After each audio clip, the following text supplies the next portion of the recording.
जय हिंद मेरे प्यारे बच्चे, कैसे हैं आप सभी लोग। आप सभी का स्वागत है हमारे चैनल पे। मेरे प्यारे बच्चे, आज हम बात कर लेते हैं सर्कल के बारे में। आप लोग पढ़े होंगे सर्कल के बारे में, आप लोगों को अच्छे से जानकारी प्राप्त हुआ होगा क्लास 9th या 10th में वृत्त के बारे में, सर्कल के बारे में। तो सब लोग आप लोग इतना पढ़ने के बावजूद भी अगर हम एक बार पढ़ा दें तो आपको पूरा रिमेंबर हो जाएगा और कुछ नए चीज़ की जानकारी देंगे जो शायद आप नहीं पढ़े हैं। बात समझ में आया? तो सर्कल की जानकारी आपको होना चाहिए, क्योंकि ये भी मेंसुरेशन का एक इम्पोर्टेंट टॉपिक है ना। जिस तरह वर्ग, आयत, वृत्त, चतुर्भुज ये सभी मिला हुआ है। ये गोला, बेलन, शंकु जितना है सारे जो है ये मेंसुरेशन का ही टॉपिक है। अगर मेंसुरेशन से आपके 3 से 4 सवाल एग्जाम में आएंगे तो 1-2 सवाल आपको 2D का रहेगा और 1-2 सवाल आपका 3D का रहेगा। लेकिन मेरे प्यारे बच्चे याद रखिए, क्योंकि मेंसुरेशन से आपका नंबर बढ़ेगा, आपको पढ़ना ही पड़ेगा किसी भी हाल में। अगर एक सवाल छोड़ रहे हैं ना तो समझ रहे हैं कि आप लाखों स्टूडेंट से पीछे जा रहे हैं। तो थोड़ा सा क्या कीजिएगा, 10 मिनट 15 मिनट का वीडियो अपलोड है, आप जाके देखिए, नोट्स बनाइए और याद कर जाइए। क्यों किसी बच्चा से पीछे रहना, थोड़ा सा मेहनत कर लेते हैं, ठीक है। तो चलिए आज हम बात कर लेते हैं वृत्त के बारे में, सर्कल के बारे में। आप बचपन में पढ़े होंगे सर्कल, जिसको हम लोग क्या बोलते हैं, वृत्त। वृत्त क्या होता है सबसे पहले, क्योंकि ये सवाल पूछा नहीं जाता है वृत्त क्या होता है, लेकिन फिर भी हम बता देते हैं। देखिए, वृत्त जो है बिंदुओं का एक ऐसा पथ है, एक ऐसा रास्ता है जो किसी निश्चित बिंदु से उस रास्ता की दूरी बराबर होती है। बात समझ में आया? मतलब वृत्त एक 2 डायमेंशनल फिगर है। बात समझ में आया? द्विविमीय आकृति है जो एक बिंदुओं का पथ होता है जहाँ से एक निश्चित बिंदु की दूरी क्या होती है, बराबर होती है। जैसे ये हमारा एक निश्चित बिंदु है और यहाँ से इस पथ पे ये जो रास्ता बना हुआ है सभी की दूरी आपस में क्या होगी, बराबर होगी। मतलब जितना यहाँ से यहाँ होगा उतना ही यहाँ से यहाँ होगा, उतना ही यहाँ से यहाँ होगा, उतना ही यहाँ से यहाँ होगा। मतलब हर एक कंडीशन में आपका क्या होगा, ये दूरी क्या होगा, बराबर होगा। बालक समझ में आया? और इस केंद्र से, इस जो पॉइंट है, इस केंद्र से ये जो बिंदु पथ का रास्ता है उसकी दूरी को हम r द्वारा लिखते हैं। क्या द्वारा लिखते हैं? r। r का मतलब होता है रेडियस, ठीक है। और रेडियस को हिंदी में बोलते हैं हम लोग त्रिज्या। इतना तो आप लोगों को पता होना चाहिए, रेडियस को हिंदी में क्या बोलते हैं, त्रिज्या। अब मेरे प्यारे बालक, अब ध्यान दीजिए, ये जो रास्ता है इस रास्ता को हम नाम देते हैं, इस रास्ता को जो नाम होता है इसका नाम होता है सरकमफ्रेंस। सरकमफ्रेंस, बात समझ में आया? यानी इसको हम लोग बोलते हैं परिधि। क्या बोलते हैं बालक? परिधि। समझ में आया कि नहीं आया? या परिधि, परिमाप, परिमिति सब एक ही होता है। लेकिन कोई बालक कहेगा कि नहीं सर, परिधि और परिमाप में क्या अंतर है? तो चलिए हम आपको क्लियर कर देते हैं। परिधि और परिमाप कोई बेसिक अंतर नहीं है, लेकिन बोलने का और फिगर पे डिपेंड करता है कि परिधि और परिमाप में क्या अंतर है। देखो, परिधि जो होता है वह गोलाकार भाग के लिए होता है, लेकिन ये यहाँ से यहाँ तक की जो दूरी तय कर रहा है यही परिधि होता है। और परिमाप जो होता है वह सिर्फ ऐसे ऐसे ऐसे ऐसे ऐसे जो सीधी लाइन से जुड़कर जो आकृति बनता है वही परिमाप होता है। जैसे ये, इसको हम लोग बोलेंगे परिधि नहीं, इसको बोलेंगे परिमाप। दोनों है सेम चीज़। इसमें भुजाओं का योग है परिमाप, और इसमें वृत्त है जो यहाँ एक सर्कल लगा रहा है, ये गोलाकार भाग के लिए है परिधि। लेकिन नाम काम दोनों का सेम है, नाम खाली चेंज कर दिया गया है। बात समझ में? ये सीधी रेखा के लिए और ये गोलाकार के लिए है परिधि, लेकिन दोनों का वैल्यू सेम है। बस यही अंतर है परिधि और परिमाप में। समझ में आ गया बढ़िया से? अब आगे देखो, अब हम आगे बात कर लेते हैं। यहाँ से यहाँ तक की दूरी को हम लोग क्या बोलते हैं, रेडियस बोलते हैं। सबको समझ में आया? अब थोड़ा सा आगे की ओर बढ़ो। देखो बालक, ये वृत्त है, ये वृत्त का केंद्र है, और वृत्त के केंद्र से परिधि तक की दूरी त्रिज्या होती है, और त्रिज्या अनगिनत हो सकती है। 1-2 त्रिज्या नहीं, त्रिज्या क्या हो सकती है, अनगिनत हो सकती है। क्लियर हो गया? अब यहाँ से यहाँ तक की दूरी को यदि हम त्रिज्या बोले r, और एक और हम त्रिज्या को इंक्लूड कर दें तो पूरा यहाँ से यहाँ तक हो गया 2r, और 2r का मतलब हो गया यहाँ से यहाँ तक d। d का मतलब होता है डायमीटर, मतलब व्यास। मतलब एक बिंदु के परिधि से लेकर दूसरे बिंदु की परिधि तक, मतलब एक ही आपके पास वृत्त है, लेकिन यहाँ से लेकर यहाँ तक की दूरी, समझ में आया, ये व्यास बन गया। समझ में आ गया। मतलब d को हम लोग बोलते हैं व्यास और r को हम लोग क्या बोलते हैं, त्रिज्या। क्लियर है। अगर आपसे पूछेगा कि सर d बराबर क्या होता है, तो d इसमें कई r है, सर d जो है 2 गो r मिलकर बना है। लेकिन इसमें पूछेगा r क्या होगा, तो सर यहाँ बोलोगे d का आधा हो गया। बस ये छोटा सा बात है, आप लिख लीजिए कॉपी में, उतार लीजिए कि d पूछेगा सर तो d हो गया डबल r, अगर r पूछेगा तो व्यास का आधा हो गया। क्लियर। अगला कंसेप्ट की ओर बढ़ते हैं। देखो छोटा छोटा कंसेप्ट ध्यान दोगे ना तो सब समझ में आ जाएगा। अब वृत्त पे हम जो मेन विशेष बात है सारे बता देते हैं। देखो बालक, ये पूरा सर्कल था, सर्कल का ये वृत्त का केंद्र है, ठीक है। अब यहाँ ध्यान दीजिएगा, वृत्त की परिधि किसी भी परिधि पर और वृत्त के किसी भी परिधि पर अगर एक सीधी रेखा को खींच देते हैं तो ये सीधी रेखा का नाम हो जाता है जीवा। क्या हो जाता है, जीवा, जिसको हम लोग इंग्लिश में बोलते हैं कॉर्ड। क्या बोलते हैं, जीवा, इंग्लिश में क्या बोलते हैं, कॉर्ड। अब कहोगे बालक क्या सर जीवा एक हो सकता है? नहीं, जीवाएँ बहुत ज़्यादा हो सकती है, जैसे यहाँ से यहाँ, यहाँ से यहाँ, यहाँ से यहाँ, हम किधरों से जीवा खींच सकते हैं। लेकिन वृत्त के एक परिधि एक से दूसरे परिधि को मिलाने वाली रेखा, यही जीवा कहलाती है। तो तुम तो ये कहोगे क्या सर यदि ये रेखा ऐसे खींचा जा सकता है तो ये रेखा केंद्र से होकर भी गुजर सकता है? बिल्कुल, यदि यह रेखा केंद्र से होकर गुजरता है तो वही जीवा व्यास बन जाता है। याद रखिएगा, यदि वृत्त की परिधि से कोई बिंदु वृत्त के केंद्र से होकर गुजरते हुए अगर दूसरी परिधि को मिलता है, यही बन जाता है व्यास। बात समझ में आया? तो याद रखिएगा, वृत्त की सबसे बड़ी जीवा उसका व्यास होता है। वृत्त की सबसे बड़ी जीवा उसका क्या होता है, व्यास होता है। पॉइंट समझ में आया? दूसरा पॉइंट पे आइए। अब देखिए, अब तुम कहोगे सर ये तो हमारे लिए क्या बन गया, ये बन गया जीवा। कहोगे बहुत अच्छी बात है सर, इसको हम लोग बोल दिए जीवा। और यहाँ से लेकर यहाँ तक का ये जो तुमको डिस्टेंस नज़र आ रहा है, ये जो डिस्टेंस नज़र आ रहा है, जिसको कर देते हैं ए बी, इसको कर दीजिए सी, इसको कर दीजिए ओ, मतलब ए सी बी, इसका नाम है चाप। क्या नाम है, चाप। हम लोग इंग्लिश में बोलते हैं आर्क। इसी का नाम क्या होता है, चाप। इसी को क्या बोलते हैं हम लोग, आर्क बोलते हैं। समझ में आया? मतलब ए सी बी, इसका नाम क्या हो गया, चाप हो गया, इसका नाम हो गया आर्क। कंप्लीट हो गया बालक। अब प्यारे बच्चे ध्यान से समझना, ये आर्क है तो तुम कहोगे सर ये आर्क को हम लोग माइनर आर्क भी बोल सकते हैं एकदम, क्योंकि सर छोटा है, और ये बड़ा आर्क है तो इसको हम लोग बोलते हैं मेजर आर्क, इसको बोलते हैं माइनर आर्क। समझ में आया कि नहीं आया? बहुत अच्छा समझ में आ गया बालक। अब देखो, ये जो हमारे पास घर में जो बैठा हुआ है जो जगह, इस जगह का भी नाम है। इस जगह का नाम होता है लघु वृत्तखंड।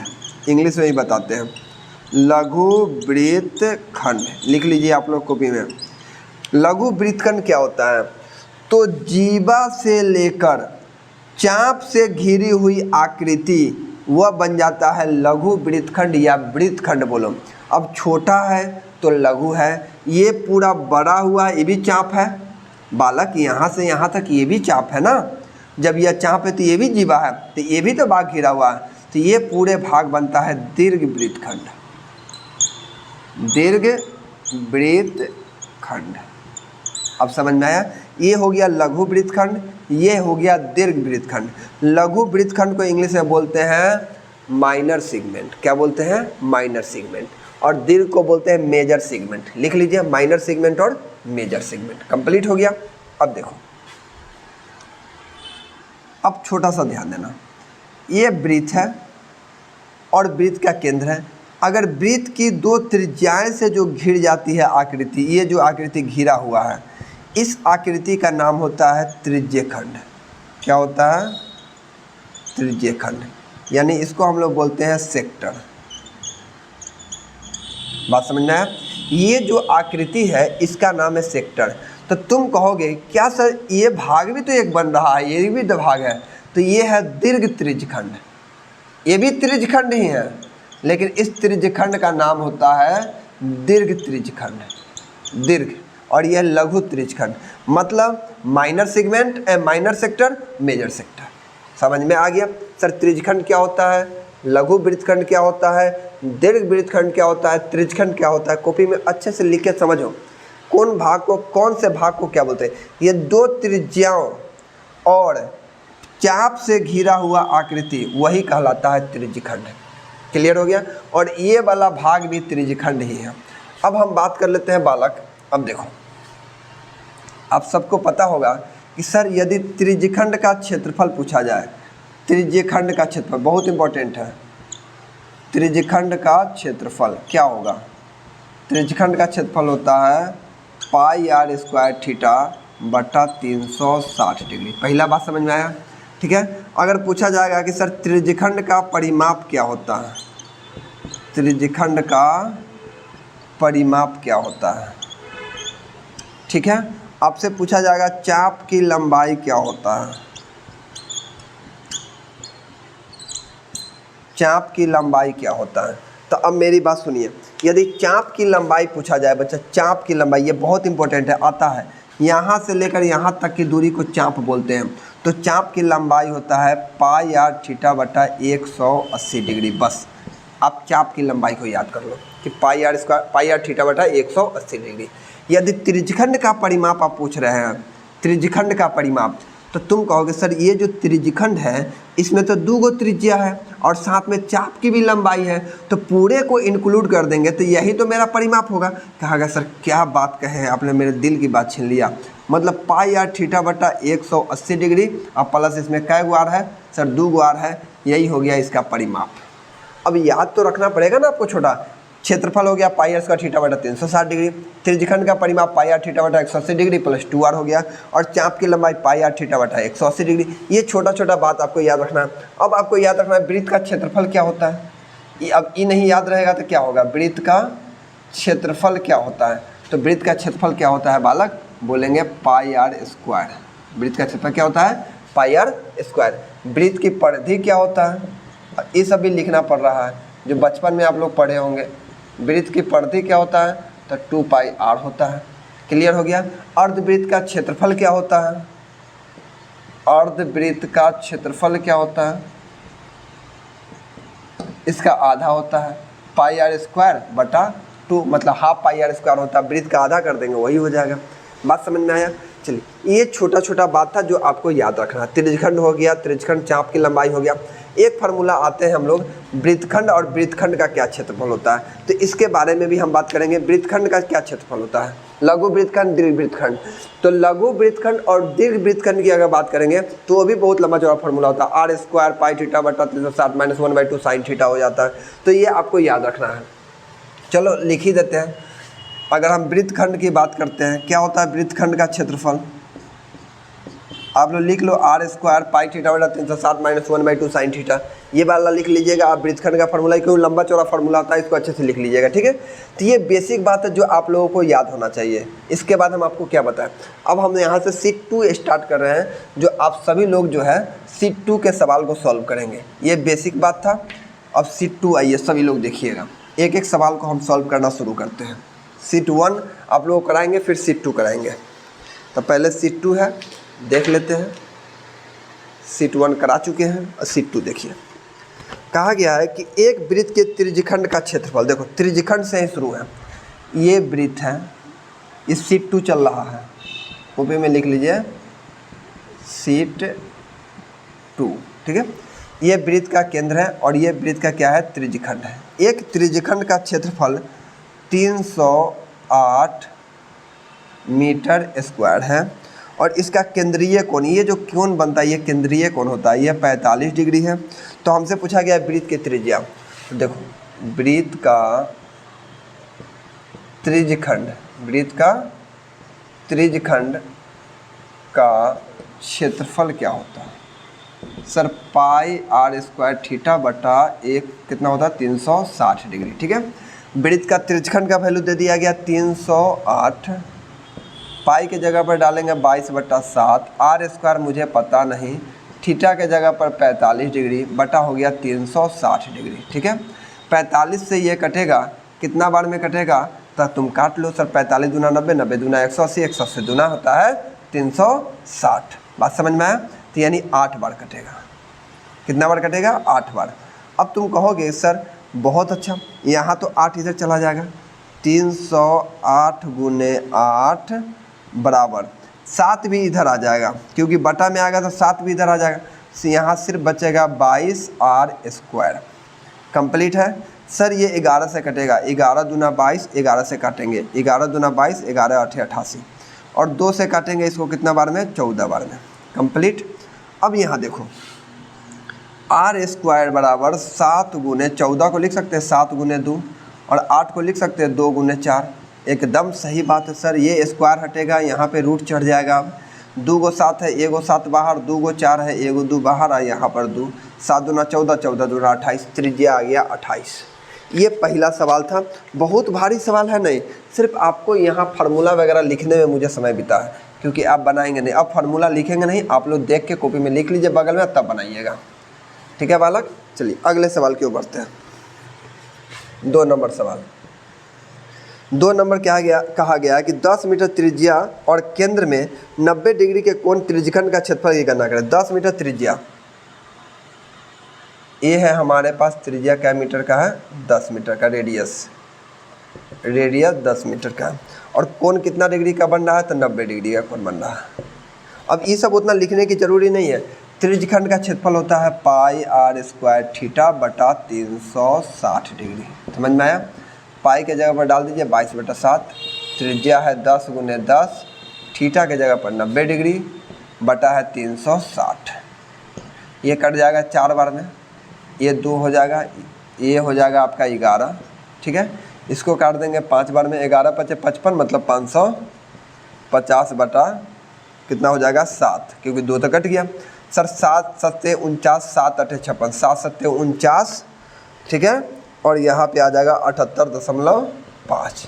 बस ये क्वेश्चन नंबर 2 था। आप इसको बढ़िया से देख लीजिए, फिर बनाइए। आइए क्वेश्चन नंबर 3 पे आते हैं हम लोग।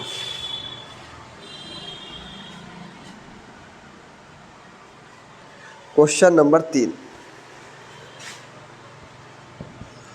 नंबर कहा गया कि एक वृत्ताकार पथ की बाहरी और आंतरिक परिधि, देखो बालक ये वृत्त है, और एक वृत्त के बाहरी और आंतरिक, ये है अंदर का वृत्त जिसको हम लोग स्मॉल r बोलते हैं, और ये है कैपिटल वृत्त जिसको हम लोग कैपिटल R बोलते हैं।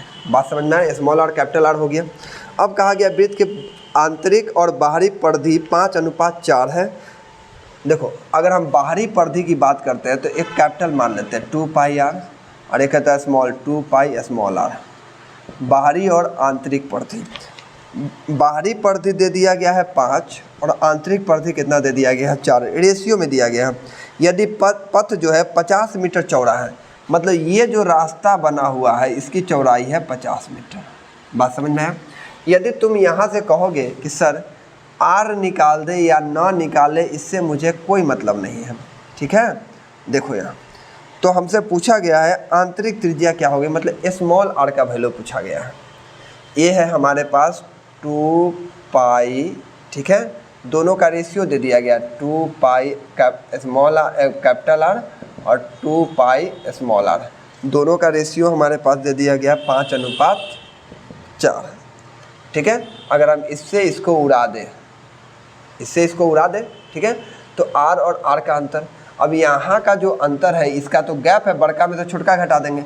अगर यहाँ घटाएंगे तो 1 बनेगा। क्वेश्चन में कितना है? 50 मीटर। 1 का वैल्यू 50 है, तो हमसे पूछा गया है आंतरिक। आंतरिक मतलब कौन? छोटका r छोटका r कितना है? 4। 4 का वैल्यू कितना आ जाएगा? 200। एक लाइन में आंसर है। इतना लिखने की ज़रूरी नहीं, सब फालतू बात है, इसको छोड़ो। ठीक है, ये फालतू बातें हैं, इसको छोड़िए, इस पर ध्यान दीजिए। सीधे हमने रेशियो लिखा, आंसर निकाला। अब आ जाइए क्वेश्चन नंबर 4 बालक। देखो कहा गया किसी वृत्त के ऐसे त्रिज्यखंड का क्षेत्रफल निकालिए जिसकी त्रिज्या और कोण दिया गया है। तो सीधे हम लोग जानते हैं πr² थीटा बटा 360 डिग्री। पाई के जगह पर 22/7, त्रिज्या होगा हमारे पास कितना? 4। 4 × 4 बटा थीटा के जगह पर डालेंगे 30 डिग्री बटा हो जाएगा 360। उड़ा दीजिए, कटेगा कितना बार में, 12 बार में, 4 तिहाई 12, मतलब आ जाएगा 22 चौका 88, अब बटा कितना आ जाएगा 21। 21 चौका कितना होता है 40, मतलब 4 से स्टार्ट है, 4 से एक ही ऑप्शन है हमारे पास, 4.186 यही हमारा आंसर है। अब कितना आसान सवाल दे दे आप लोगों को, 4 भी बन गया। आइए अगला सवाल की ओर। 4 के बाद बढ़ते हैं क्वेश्चन नंबर 5। ये भी बहुत अच्छा सवाल है 5। देखो बालक, कहा गया 2 सकेंद्रीय वृत्त के क्षेत्रफल के बीच का अंतर, देखो सेम है, सकेंद्रीय वृत्त सेम है, ये सकेंद्रीय वृत्त होता है, वृत्त के अंदर एक वृत्त होता है, इसको सकेंद्रीय वृत्त बोलते हैं, वाला जिसको बोलते हैं। तो देखो इसका क्षेत्रफल होता है pi R capital R, pi capital R का square minus pi small R का स्क्वायर, ठीक है। दोनों के बीच का अंतर है 264।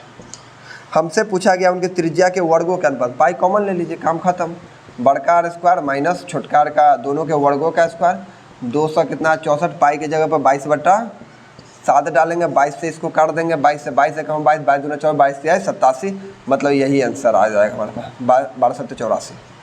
छोटका आर बड़का आर और छोटके आर के वर्गों का अंतर क्या होगा, तो आ गया 84। 5 नंबर खत्म। आइए अगला सवाल क्यों बढ़ते हैं।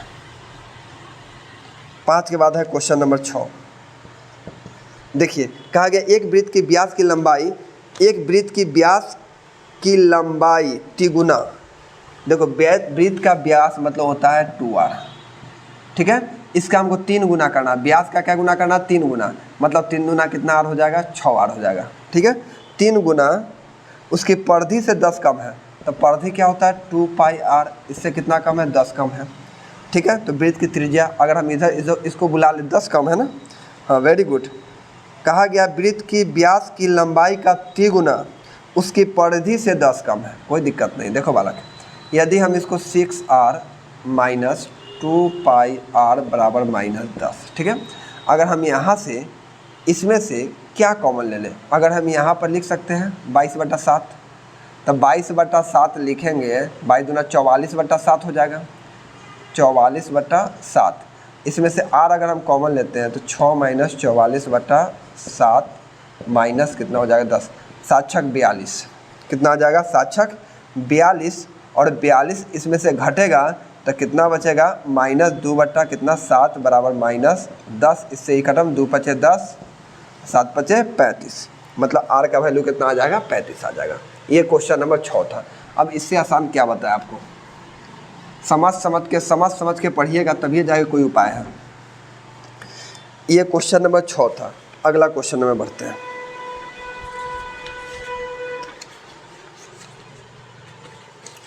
छः के बाद आइए क्वेश्चन नंबर 7। 7 नंबर कहा गया एक वृत्त की त्रिज्या और व्यास की लंबाई का योग। देखो वृत्त की त्रिज्या प्लस व्यास की लंबाई का योग, व्यास की लंबाई मतलब 2r, दोनों का योग दे दिया गया है 84। तो हमसे पूछा गया वृत्त की परिधि की लंबाई और त्रिज्या के बीच का अंतर, कोई दिक्कत नहीं, 3r बराबर हो जाएगा 84, इससे यह कटेगा, ठीक है। 3 दूना 6 और 3 8 24, मतलब r का वैल्यू कहता है 28 होता है 84। बात समझ में आया, ठीक। वृत्त की परिधि की लंबाई, तो वृत्त की परिधि होता है 2 पाई r, और त्रिज्या के बीच का अंतर, मतलब ये दोनों के बीच का अंतर बताना है। समझ में आया।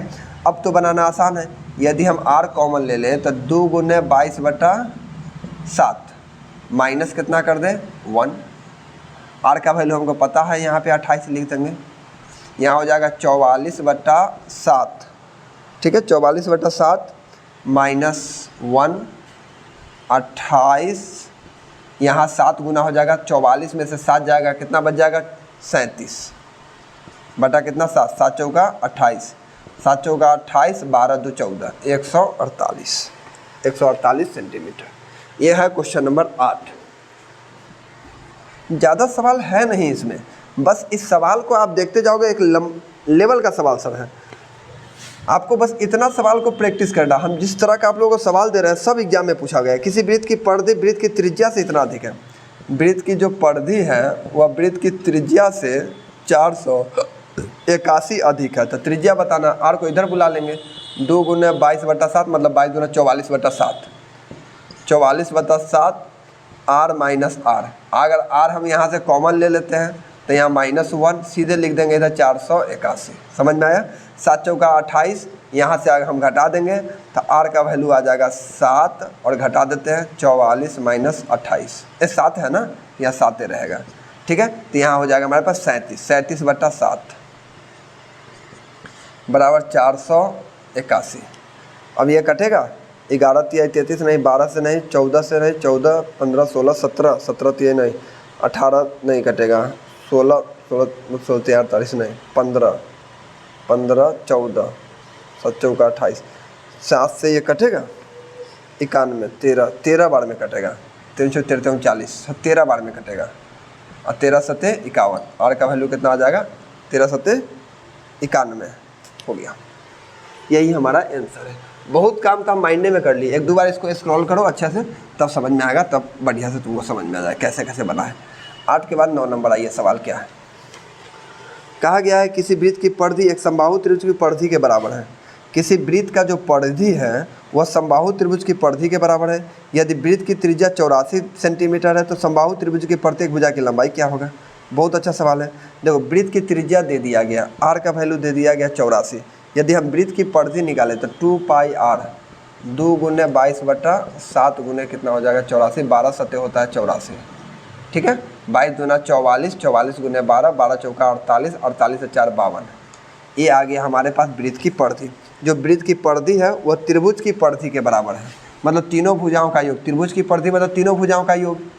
अगर हम यहाँ 3 से इसको काटें तो 3 एकम 3, ठीक है, 3 सत्ते 21 और 3 छक 18, मतलब हमारे पास आ गया ए का वैल्यू आ गया 176। और हमसे पूछा गया है भुजा की लंबाई, मतलब ए की लंबाई 176। कितना आसान सवाल है।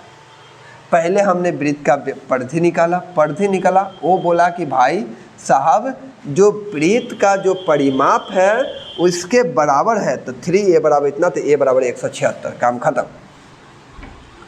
अब 9 के बाद है क्वेश्चन नंबर 10। 9 के बाद है क्वेश्चन नंबर 10। 10 नंबर सवाल कहा गया एक त्रिज्यखंड का कोणीय 80 डिग्री, मतलब थीटा का वैल्यू दे दिया गया है 80 डिग्री, और इसकी चाप की लंबाई, चाप की जो लंबाई है वो हमारे पास 96 पाई है। हमसे पूछा गया वृत्त की त्रिज्या क्या होगी। त्रिज्यखंड का क्षेत्रफल क्या होता है? πr²। थीटा बटा कितना डिग्री? 360 डिग्री। चाप की लंबाई दे दिया गया, तब चाप की लंबाई यही जानते हैं πr थीटा बटा, इसको लिख सकते हैं 180 गुने πr बटा 2। कंप्लीट। देखो सेम चीज़ आ गया कि सिर्फ लिखने का स्टाइल अलग है। और चाप की लंबाई मतलब 96 पाई दे ही दिया गया, तो हम लिख सकते हैं इसके जगह 96 पाई गुना त्रिज्या हमको पता नहीं है r, और बटा में कितना हो जाएगा 2, यही ना 2 त्रिज्या दे दिया गया है, तो हमसे वृत्त की त्रिज्या ही पूछा गया है। वाह, बहुत अच्छा सवाल है। वृत्त की त्रिज्या ही पूछा गया है बालक, तो रुक जाओ। इसका वैल्यू हमारे पास दे दिया गया है 80 डिग्री दे दिया गया है थीटा के जगह पर, कोई दिक्कत नहीं, डालो। चलो यहीं से सॉल्व करो। पाई के जगह पाई, आर मुझे पता नहीं है, मतलब 22/7, r² हमको पता नहीं है, थीटा के जगह पर 80 डिग्री बटा हो जाएगा 360। ठीक है, 1 शून्य से 1 शून्य कट जाएगा। यही सवाल है ना, वृत्त की त्रिज्या पूछा गया है और r बताना है। चाप की लंबाई 96 पाई है। क्या हम यहाँ से कुछ कर सकते हैं? अगर हम यहाँ 96 पाई डालते हैं और आसानी से किया किया जा सकता है। चलो बना दो। 4 दूना 8, 4 से करने के 4 9 36। ठीक है, यहाँ 10 नंबर थोड़ा सा झोल वाला ना, 1 मिनट को बताते हैं। थोड़ा सा घुमा दिया सवाल।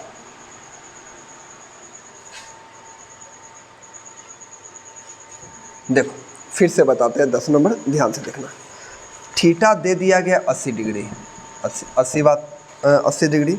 चाप की लंबाई, मतलब चाप की लंबाई यही जानते हैं ना, πr थीटा बटा 180 डिग्री। इसका वैल्यू कितना दे दिया गया? 96 पाई। ठीक है, 96 पाई दे दिया गया है। तो तुम ये कहोगे कि सर पाई से तो पाई ऐसे ही ख़त्म हो जा रहा है। ठीक है, और मुझे थीटा की जगह पर हम 80 डिग्री यहाँ पे डालें, 80 डिग्री, क्योंकि हमको आर ना निकालना है। तो एक शून्य से एक शून्य इधर खत्म हो गया, 12 8 96 होता है, 12 हो गया। और आर का वैल्यू निकल जाएगा हमारे पास 18 दूना 36, 18 तीन 216। हे प्रभु, इतना आसान सवाल था जिसमें कोई दम ही नहीं था। अगर देखो तो कोई दम नहीं है इस सवाल में। 216 समझ में आया? 216 ये 10 नंबर सवाल था, 216 आंसर। आइए 11 नंबर सवाल, 10 नंबर सवाल था। 11 नंबर कहा गया किसी वृत्त का त्रिज्यखंड का क्षेत्रफल दे दिया गया। तो त्रिज्यखंड का क्षेत्रफल 462, ये वैल्यू है हमारे पास पाई आर स्क्वायर थीटा बटा 360 डिग्री। ठीक है, 462 बराबर, यदि हम यह डालें पाई की जगह पे 22/7, हमारे पास त्रिज्या नहीं दिया गया मतलब आर स्क्वायर, थीटा दिया गया है 120 डिग्री, अब बटा है 360, 12 तिहाई 36, 3 बार में चला जाएगा। ठीक है, 22 दूना 44, अब 22 से कम 22, ये 7 इधर चला जाएगा और 3 भी इधर चला जाएगा, मतलब आर स्क्वायर का वैल्यू आया 21 को लिख सकते हैं 7 गुना 3, पहले से ये 3 है हमारे पास और ये 7 पहले से है, 2 गो 7 है, 1 गो 3 है, क्योंकि यह रूट्स में आ जाएगा बाहर, मतलब 7 गुना 3 7 3 21, ये हमारे पास त्रिज्या निकला 21। हो गया 11 नंबर सवाल। अब क्वेश्चन नंबर 12 देखो, बहुत तो ऐसे ही उड़ा देना है लेकिन थोड़ा समझते चलिए। एक वृत्त का चाप जिसकी त्रिज्या 14 है, केंद्र 45 डिग्री है, परिमाप बताना है। तो त्रिज्यखंड का परिमाप आपको हम बताए थे कि पाई आर थीटा बटा 180 डिग्री प्लस 2r होता है। ठीक है, हमारे पास पाई की जगह पर 22/7 डालना है, त्रिज्या दे दिया गया है 14, थीटा दे दिया गया है 45 बटा 180 डिग्री प्लस 2 गुने 14, त्रिज्या दे दिया गया ना 14, तो 14 दूना 28 हो जाएगा, 45 चौका होता है, चौका 7 से 2 बार में चला जाएगा, 2 से यहाँ 2 बार में, 2 से यहाँ 11 बार में, 14 दूना 28 और 11 39, 39 सवाल का आंसर है 12 नंबर। अब देखो क्वेश्चन नंबर 13, सवाल समझ में आ रहा है ना, दिखाई दे रहा है आप सभी को क्लियर? चलो ठीक है, दिखाई भी दे रहा है। क्वेश्चन नंबर देखिए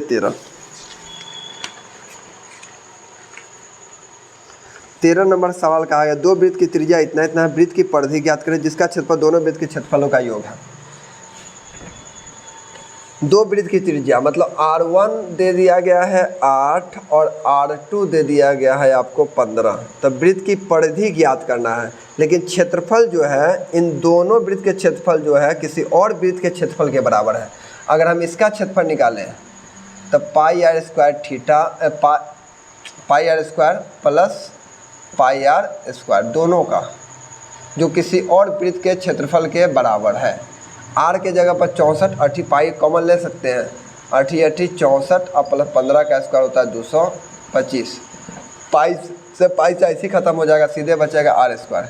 यहाँ जोड़ेंगे 289, 289 होता है 17 का वर्गमूल, क्योंकि यहाँ पर स्क्वायर है, रूट आ जाएगा, खत्म हो जाएगा। ठीक है, 17 कैपिटल आर आ गया 17।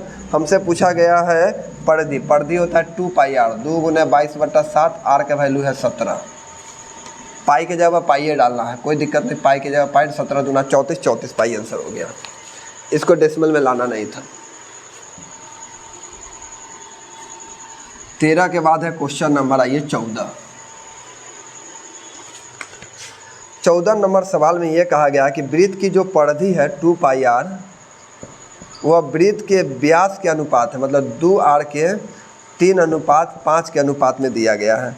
यदि वृत्त की परिधि 6 है, मतलब वृत्त का जो परिधि यहाँ पे कितना दे दिया गया 3, क्वेश्चन में कितना है 6, तो 1 का वैल्यू कितना आ जाएगा 2, 1 का वैल्यू 2, तो 5 का वैल्यू कितना 5 दूना 10, ई जो आया है व्यास आया है 10, क्योंकि यह व्यास का मान है, त्रिज्या निकालेंगे इसका आधा कर देंगे 5, काम खत्म। चलिए क्वेश्चन नंबर 15, एक वृत्ताकार चाप जिसकी त्रिज्या 4, केंद्र कोण 45 डिग्री, त्रिज्यखंड का परिमाप बताना। परिमाप वही होता है पाई आर थीटा बटा 180 डिग्री प्लस 2r कंप्लीट।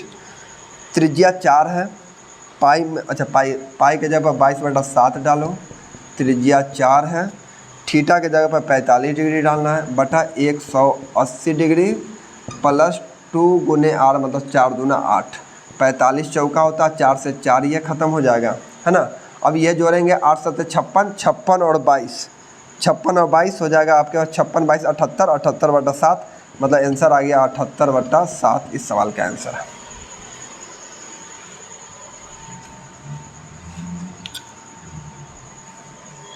चलिए 15 के बाद है क्वेश्चन नंबर 16। 8 सेंटीमीटर त्रिज्या और 12 सेंटीमीटर चाप की लंबाई से एक वृत्तखंड का क्षेत्रफल ज्ञात करें। तो त्रिज्यखंड का क्षेत्रफल तो यही होता है पाई आर स्क्वायर थीटा बटा 360 डिग्री। 360 डिग्री त्रिज्या दे दिया गया, पाई की जगह पर 22/7 डालिए और 22 सेंटीमीटर चाप की लंबाई से बने, अच्छा चाप की भी लंबाई दे दिया गया है, तो चाप की लंबाई से बने 12 सेंटीमीटर चाप की लंबाई है, त्रिज्या खंड का क्षेत्रफल निकालना है। क्या हम ऐसे डाल सकते हैं इसको, देखो तो पाई आर थीटा गुने आर बटा में 360 को लिख सकते हैं 180 गुने 2। सर यही तो पूरा चाप है, इस चाप का वैल्यू दे दिया गया है 12, त्रिज्या का वैल्यू 8, अब बटा में 2, 2 चौका 8, 12 चौका 48, 48 सेंटीमीटर स्क्वायर। कितना आसान सवाल है। 16 नंबर आ जाइए क्वेश्चन नंबर 17। 17 नंबर कहा गया कि 7 सेंटीमीटर व्यास वाले एक वृत्त के त्रिज्यखंड की चाप की लंबाई ज्ञात करें जिसका केंद्रीय कोण दे दिया गया है। समझ में आ गया ये बात। चलिए क्वेश्चन नंबर 17 थोड़ा समझने का प्रयास करना बालक। कहा गया 7 सेंटीमीटर व्यास वाले, यदि डायमीटर 7 सेंटीमीटर है तो इसका रेडियस होगा 7/2। वृत्त की त्रिज्या खंड की चाप की लंबाई ज्ञात करना। चाप की लंबाई का फॉर्मूला होता है पाई आर थीटा बटा 180 डिग्री होता है, जिसकी केंद्रीय कोण 108 है।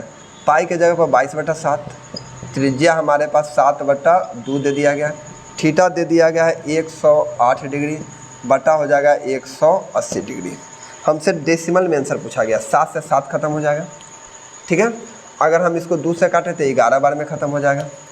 अब इसको काटते हैं 9 से 9 दूना 18 20 बार में, 9 से इसको काटेंगे 9 एकम 9, 9 दूना 18 12 बार में। सर ये कटेगा 4 से 5 बार में और 4 से कटेगा 3 बार में। 11 तिहाई 33, 33/5, 33/5 का मतलब होता है 66.6 हो गया आंसर। 17 के बाद 18। 12 सेंटीमीटर त्रिज्या वाले एक वृत्त का त्रिज्यखंड इतना, चाप की लंबाई निकालना है। चाप की लंबाई पाई आर थीटा बटा 180 डिग्री। सर 12 सेंटीमीटर त्रिज्या है, पाई के जगह पर 22/7 नहीं, पाई के जगह पर पाई रहने देना है। त्रिज्या दे दिया गया है 12, वहाँ पे ऑप्शन को भी देख के ध्यान से रखना है क्योंकि पाई में ही है तो पाई को कुछ छेड़छाड़ नहीं करो। त्रिज्या 12 है और हमारे पास त्रिज्यखंड का क्षेत्रफल 32 पाई है। त्रिज्यखंड का क्षेत्रफल 32 पाई है प्रभु, तो हमको त्रिज्यखंड से चाप की लंबाई पता करना है। आहा आहा आहा, देखो ये थोड़ा सा दिमाग लगाने वाला सवाल है क्योंकि त्रिज्यखंड की लंबाई, त्रिज्यखंड का क्षेत्रफल दे दिया गया है। त्रिज्यखंड का क्षेत्रफल हम जानते हैं पाई आर स्क्वायर थीटा बटा 360 डिग्री बराबर है आपको 32 पाई। पाई से पाई ख़त्म, थीटा की जगह पता नहीं, लेकिन त्रिज्या मुझे दे दिया गया है 12 सेंटीमीटर, मतलब 12 गुने 12 और थीटा हमको निकालना है 360 डिग्री बराबर 32। 12 तिहाई 36 30 बार में चला जाएगा, ठीक है। 12 तिहाई 36 30 बार में, 4 से कटेगा 4 तिहाई 12 और 4 से कटेगा कितना बार में, तो 8 चौका 32। 4 से कटेगा ना 8 बार में, 4 से 3 बार में, 3 से ये कटेगा कितना बार में, 10 बार में, 10 अठे 80, मतलब थीटा का मान आ गया कितना डिग्री, 80 डिग्री। यहाँ से जब थीटा का मान 80 डिग्री आया, पाई ऐसी रहने देना है, तो हम यहाँ 80 डिग्री अब बटा में डालेंगे 180 डिग्री। 1 शून्य से 1 शून्य खत्म करेंगे।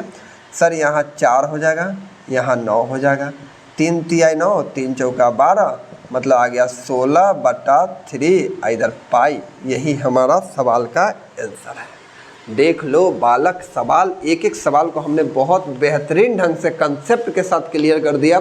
बस आपको बनाना है और प्रैक्टिस करना है मेरे प्यारे बच्चे। आज के लिए इतना ही, मिलते हैं अगले वीडियो में।